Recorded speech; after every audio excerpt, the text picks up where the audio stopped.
guardapolvo blanco de millones de chicos argentinos está la fuerza, de arriba hacia abajo, de una ley. La ley que obligó a que los chicos vayan a la escuela y aprendan una historia, hablen una lengua, juren a una bandera, canten un himno. Desde su casa, desde su rancho, desde los toldos, atravesando el monte, la montaña, cruzando el río, a caballo, en bicicleta, cada uno fue a la escuela. Pero bajo ese guardapolvo blanco también se guardaron otras lenguas, banderas, himnos, otras historias. En muchos chicos, la nacionalidad tiene su antecedente en el silencio, en algo que debieron callar, en el aprendizaje de un idioma nuevo, en palabras distintas a las de su familia. Buen día, alumnos. Buen día, señor. En orden fácil al salón. El 12 de octubre de 1492, Cristóbal Colón, un marino genovés al servicio de la corona española, arribó al continente que sería llamado más tarde América. La llegada de los europeos marcó el inicio de la formación de las actuales sociedades americanas y por eso la fecha es recordada en todos los países del continente. A partir de los viajes de Colón comenzaron las exploraciones en la región y pronto empezó su conquista a través de la fuerza. Primero fueron las islas del Mar Caribe y unos años más tarde los españoles lograron vencer a dos grandes imperios, el de los aztecas en el actual territorio de México y el de los incas en Perú. Lo consiguieron aprovechando la sorpresa que generó su llegada, usando a su favor los conflictos entre los indígenas, en particular el resentimiento de los pueblos oprimidos por los aztecas y los incas, y en algunos lugares por un fenómeno inesperado. Los europeos trajeron enfermedades que causaron miles de bajas entre poblaciones que no tenían anticuerpos contra ellas. Con esas conquistas, los españoles obtuvieron mucho oro y dominaron a vastas poblaciones, a las que hicieron trabajar para ellos. Avanzaron buscando lo mismo hacia otros territorios americanos y así se internaron en lo que hoy es Argentina. En esas tierras existía una enorme diversidad de pueblos, como los pehuenches, tehuelches y onas en la Patagonia, los querandíes y pampas en la región pampeana, los guaraníes, chanatimbúes y guaycurúes en el litoral y el Chaco, los lules y tonocotés en la Mesopotamia santiagueña, los comechingones en las sierras cordobesas y los huarpes en Cuyo. En la zona que hoy es el noroeste argentino había mayor densidad de población. En la puna habitaban los casabindos y los cochinotas, mientras que en las quebradas y las sierras que van desde Jujuy hasta La Rioja vivían los omahuacas, los tilcaras y los ocloyas en la parte norte y distintos grupos diaguitas del lado sur, entre ellos los calchaquíes, amaichas, hualfines, belenes y quilmes. Se trataba de sociedades que, desde fines del siglo XV, habían sufrido el dominio inca.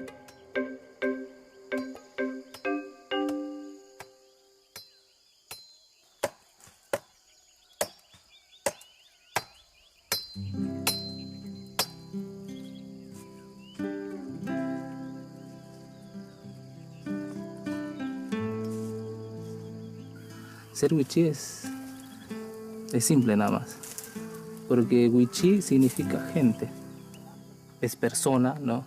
Es persona, humana. Y se transmite de una manera sencilla, oral, de los abuelos a los nietos, siempre fue así, ¿no? El wichí creo que es esto, o sea, el padre educaba al hijo, ¿no? Y la madre a la hija. El wichí vive en el momento, ¿no? Como te dije, buscar ir al río y comer del día, ¿no? Vivir en el día, vivir en el momento, vivir en el presente.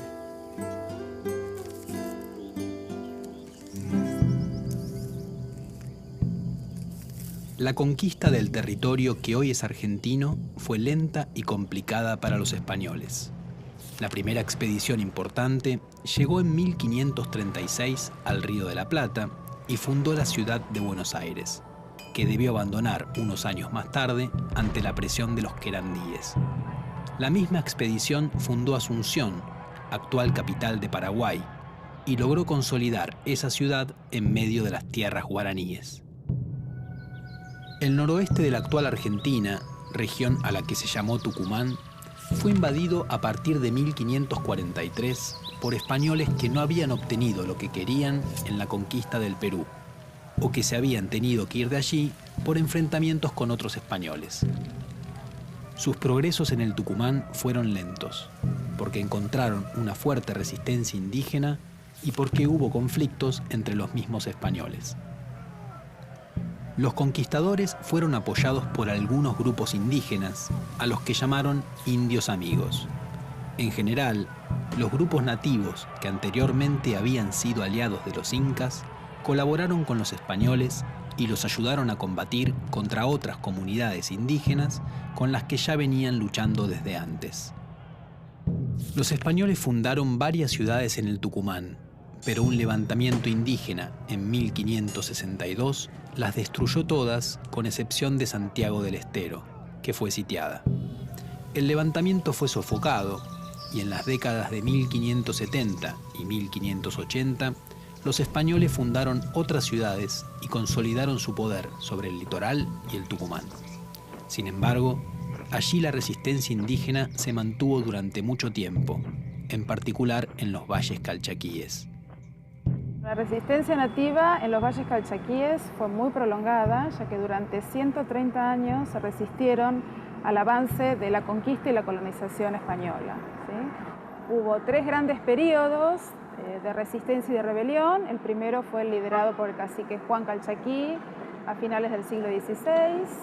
Luego, en el siglo XVII, tenemos 2 procesos. Uno es una rebelión liderada por varios caciques, en las cuales el cacique Chalemín fue uno de los más importantes y se extendió entre 1630 y 1643. Y finalmente la rebelión liderada por un español, Pedro Borques. Con el fracaso de esta última rebelión fue que las autoridades españolas decidieron desnaturalizar a las poblaciones rebeldes. Desnaturalizar significa sacarlos de su natural, de su lugar de origen, y trasladarlos cerca de las ciudades de los españoles, donde podían controlarlos mejor y podían lograr que ellos trabajaran, ¿sí?, para las ciudades y para los pobladores. Entre las muchas desnaturalizaciones que hubo, la más tremenda fue la de los quilmes, justamente, ¿no? Los quilmes fueron desnaturalizados en 1664, después de un asedio a la ciudad que duró más de 3 meses. El proceso de traslado de los quilmes desde su pueblo natal en Tucumán hasta Buenos Aires fue muy penoso. En primer lugar, porque los repartieron por familias y esas familias fueron trasladadas a lugares muy distantes como Catamarca, La Rioja, Tucumán, Córdoba. Y el resto de la población la llevan primero a Córdoba y después la trasladan recién a Buenos Aires. Y llegan unas 750 personas aproximadamente. No me toja, tojaje no me toja, no me 12 de octubre, ¿caché? 12 de octubre, ¿no? Octubre. Nati tu chislaje, tohmak mes, y fue la octubre. Octubre. Es muy difícil de pertenecer a una cultura, una cultura minoritaria, ¿no? Es muy difícil eso. Es muy difícil ser wichí a ir a una ciudad. Es muy difícil ser wichí ir a un almacén. Es muy difícil ser wichí ir a un hospital. Suele toscani un toja un nata, aye un nata, wito un nata, un nata toije. Inespe un nata es inespe tojuchi ñoj tosamil, ¿no? Genue atana magwante hatsu mag inespe ante uchi ñoj tojahopi tosamil. Hospital samil to uchi no ku uchi ñoj, no ta ihun nata uitol pese ante Mato juego ante ma tostilo nen pese, ¿no? Suele los nen ante uchivas, ¿no? Uchivas y pese suele ne hota ma isui laqahuna tuchi isui laqahuna tuchi elo ma uchi chuya uchi tachao ya samil to kita suele kita hop españoles, ¿no? A fines del siglo XVII, los españoles afianzaron su dominio sobre el Tucumán y la región del Río de la Plata. No controlaron, sin embargo, todos los territorios que hoy forman la Argentina.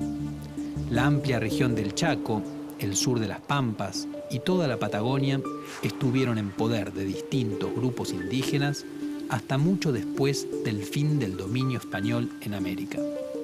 Esos pueblos tuvieron periodos de fuertes enfrentamientos con la sociedad hispano-criolla, pero también comerciaron mucho con ella y los contactos amistosos fueron frecuentes. También los indígenas experimentaron cambios a lo largo del tiempo.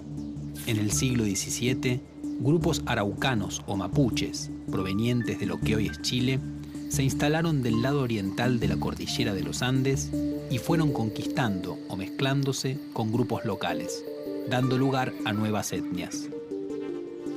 En el territorio bajo dominio español se fue formando una nueva sociedad, la sociedad colonial, con los españoles y sus descendientes, los indígenas sometidos, los mestizos que surgieron de la mezcla entre ellos y otros grupos, como los esclavos de origen africano. El territorio se organizó administrativamente en dos gobernaciones, la del Tucumán y la del Río de la Plata, ambas dependientes del Virreinato del Perú. La sociedad colonial inicial es una sociedad de prebendas, de concesiones, de mercedes. La encomienda es una de ellas. Es el otorgamiento por parte de una autoridad a un conquistador, a un personaje destacado en la conquista de un número determinado de indios para que se haga cargo de su tributo, que puede ser en dinero, en especie, o sea, en bienes o en trabajo. La encomienda se hereda por una generación más, pero para que la encomienda sea heredable debe haber un heredero surgido del legítimo matrimonio. La ausencia de mujeres castellanas hace que numerosos conquistadores o numerosos tenedores de encomienda de esta merced se casen con mujeres mestizas de la primera generación, hijas de conquistadores con mujeres indígenas, a veces conocidas, a veces mujeres anónimas. Esto hace a que desde el vamos la sociedad colonial sea una sociedad mestiza. Los mestizos al principio son una novedad y son adoptados al interior de los hogares de los españoles. Con el tiempo el mestizaje se complejiza. Al interior del grupo mestizo también hay nichos y estratificaciones. Hay aquellos que pertenecen a los estratos superiores de la sociedad porque están vinculados a familias de prestigio, son hijos de hombres prestigiosos que los reconocen, de hogares, viven en hogares constituidos, pero hay otros que pertenecen a sectores más bajos de la sociedad y formarán parte del futuro artesanado, de los grupos de trabajadores urbanos y algunos pocos que la historiografía puede llegar a rastrear en algunos casos, son más asimilados tal vez a la sociedad de sus madres y conviven con los grupos indígenas en el mundo rural o en el mundo urbano.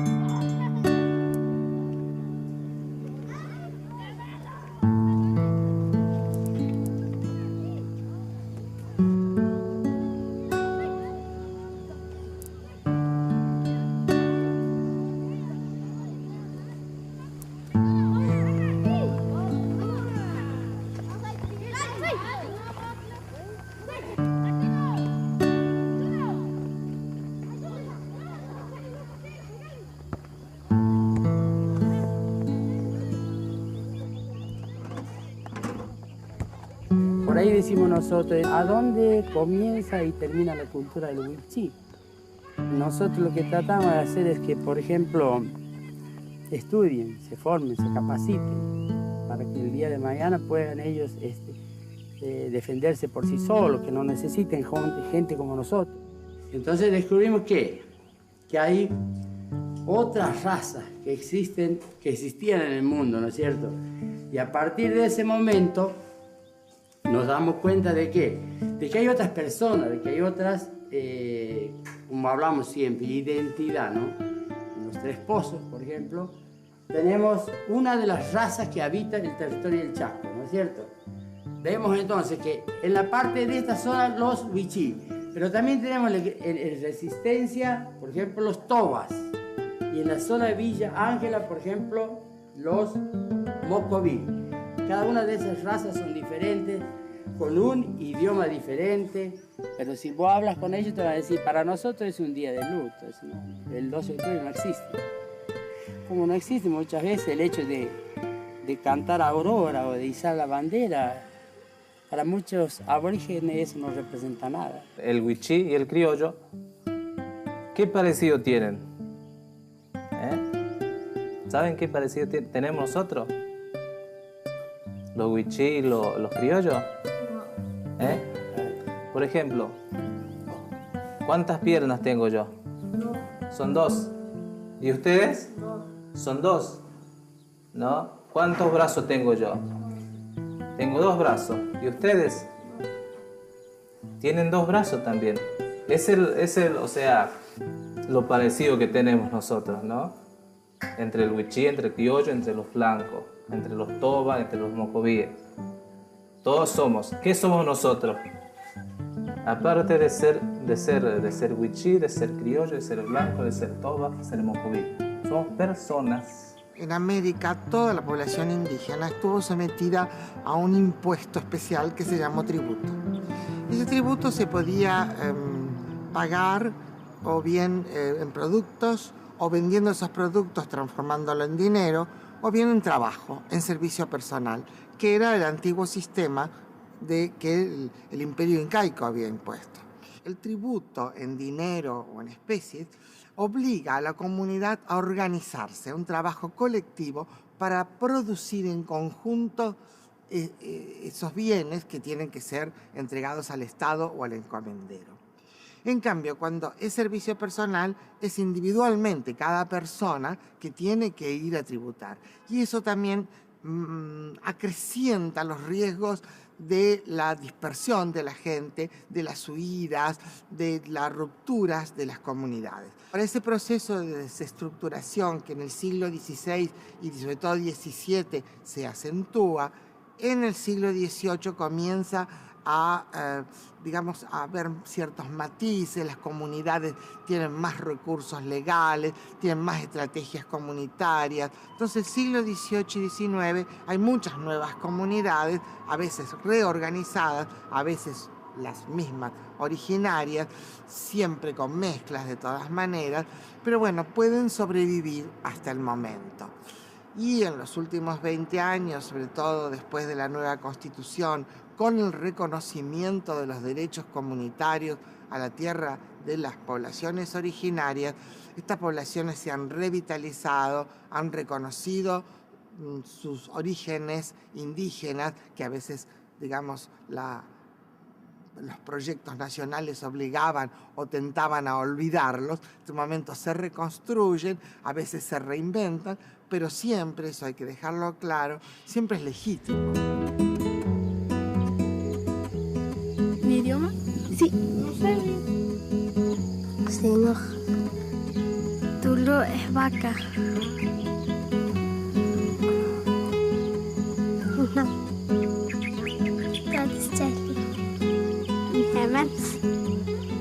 Hacemos casa, es que van por casa.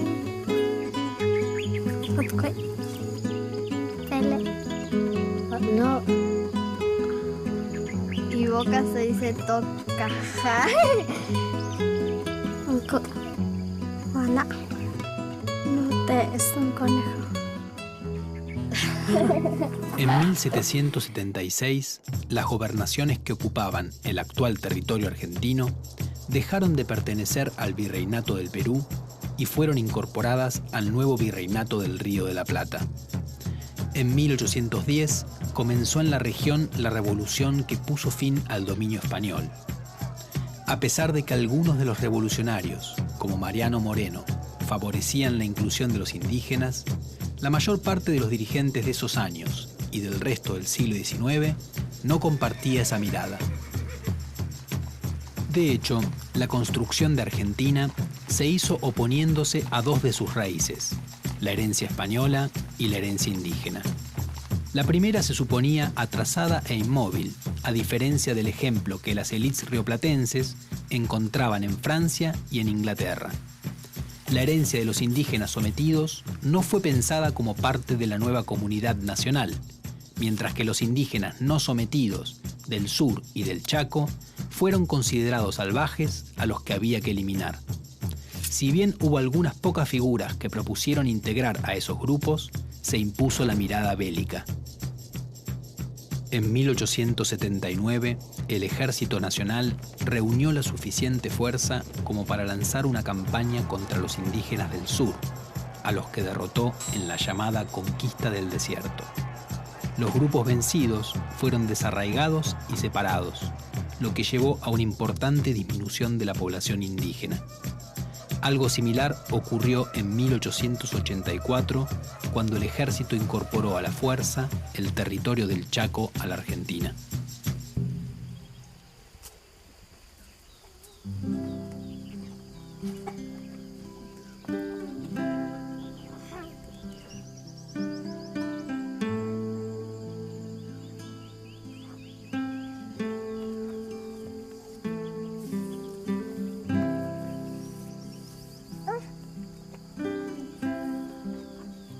Las personas blancas vienen como que quieren que el wichí sea esto, que encuadre en una situación de organización que en realidad nunca lo pensamos, nunca tenemos otra visión de organización.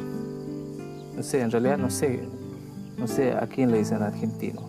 Yo creo que para el wichí no se sabe qué es ser argentino, ¿no? Si siempre vivieron acá.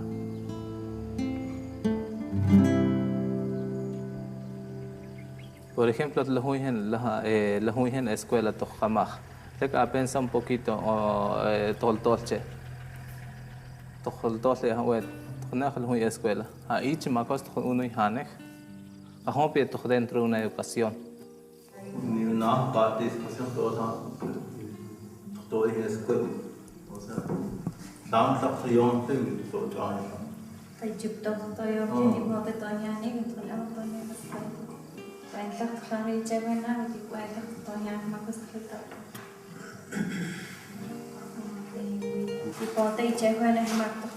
También a ellos les conviene que todos los militares todos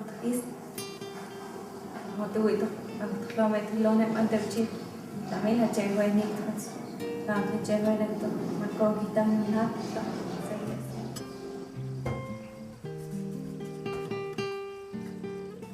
es un dolor para todos los mil porque nejo estoy en esto azul de que tilones ante todo y cuando llega ese día awati atlo festejar sino que atlo ichgatla ese es mi pensamiento. Por ejemplo, no si en la escuela wichiqa no motiton juega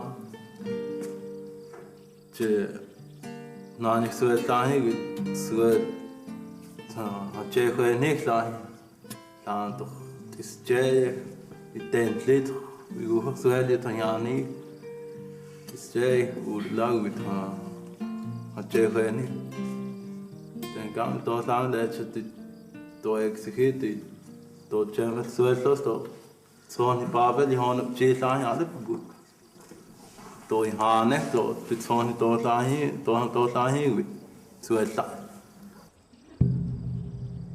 La negación de la importancia del componente indígena en la configuración de la sociedad argentina se hizo corriente y fue parte de su ideario colectivo hasta hace muy pocos años. No le ocurrió lo mismo a la herencia española, que tras un siglo de rechazos, fue recuperada para el momento del centenario de 1910 como un componente clave de la argentinidad. Ese hispanismo fue lo que condujo a que en 1917 el presidente Hipólito Yrigoyen decretara que el 12 de octubre fuera una fiesta nacional para homenajear el legado de la conquista y la colonización española. Pronto esa celebración tomó el nombre que llevaba en España, Día de la Raza, y desde entonces es una de las principales efemérides de nuestro país. Hay muchas escuelas en donde en forma pura o híbrida se sigue conmemorando el Día de la Raza de la forma tradicional, o sea, como la epopeya que recuerda la acción civilizadora de España. Frente a esta mirada aparecen otras miradas que podríamos denominar multiculturales e interculturales.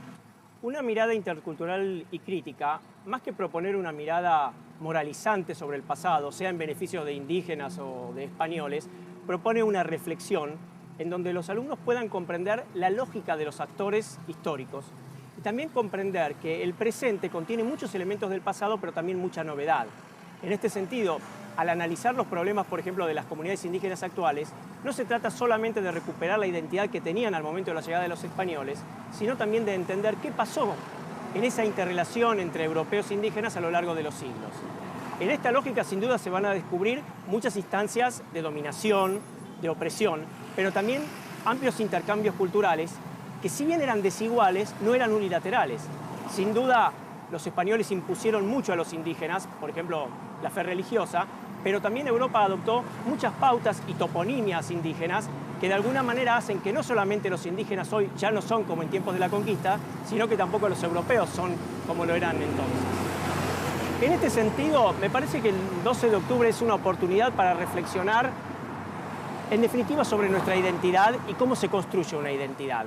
Poder pensar que las identidades no son cuestiones meramente heredadas, que nuestro rol en relación con la identidad no es solamente transmitirlas, sino fundamentalmente construirlas y reconstruirlas fuertemente. En definitiva, es pensar que la identidad no es fundamentalmente una cuestión del pasado, sino que el pasado en todo caso es una cantera para construir proyectos de futuro. Lo que tenemos que preguntarnos es en qué tipo de nación queremos vivir. Si en una nación en donde se supone que algunos son mejores que otros, donde hay razas superiores o inferiores, en una nación basada en que para ser iguales tenemos que tener todos la misma religión, hablar todos la misma lengua y pertenecer todos al mismo grupo étnico, o si podemos pensar en un principio en el cual la identidad es más un proyecto político destinado fundamentalmente a pensar en qué sociedad del futuro queremos vivir. Bueno, esa es una apuesta. Tu mirada, me estás diciendo mil cosas.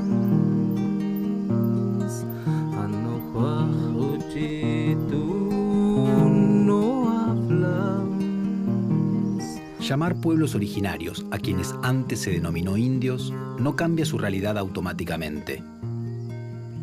Indios fueron llamados en el largo proceso de su conquista y hoy, más amablemente, son llamados originarios. Pero en ese cambio de palabras hay una migración de ideas que llevará su tiempo. Nuestra nacionalidad supo negar a esos pueblos preexistentes. Y eso significó su silencio, guardar una lengua, callar una historia familiar, preservar en secreto su propio origen étnico. Las leyes cambian, las palabras también. Hoy ponemos el oído en ese silencio antiguo, resistente, defensivo. Quizás hay que esperar y seguir esperando para un verdadero encuentro cultural. Quizás haya que hacer un poco de silencio también.